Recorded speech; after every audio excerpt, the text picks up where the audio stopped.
kesehatan merupakan harta yang tak ternilai harganya. Oke sahabat sehat, dalam video kali ini kita akan membahas mengenai tanaman yang bermanfaat untuk kesehatan, yaitu tanaman serai.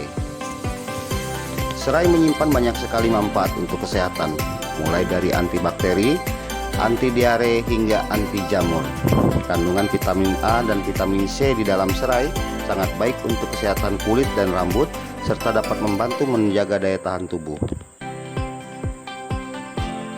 Serai sudah menjadi bagian dari pengobatan demam, rematik, nyeri sendi, gangguan pencernaan, dan gangguan haid, antioksidan, mengontrol tekanan darah, mengendalikan kadar kolesterol dalam darah, membakar lemak, serta dapat meredakan flu, dapat membantu mengeluarkan dahak, dan meredakan hidung tersumbat.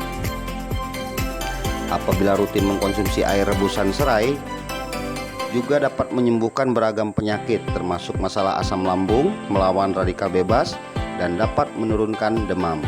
Nah sobat, itulah tadi sekilas tentang manfaat dari serai yang dipercaya dapat bermanfaat untuk kesehatan tubuh. Semoga tayangan ini dapat bermanfaat. Jika sahabat sehat menyukai video ini, jangan lupa tekan like, subscribe, lonceng, dan share untuk dapat berbagi informasi dan kebaikan kepada yang membutuhkan. Jangan lupa tonton terus Berakal Channel yang akan mengulas kembali berbagai khasiat tanaman dan tumbuhan di sekitar kita yang tentunya dapat bermanfaat untuk kesehatan. Sekian dulu sahabat sehat. Terima kasih. Wassalamualaikum warahmatullahi wabarakatuh.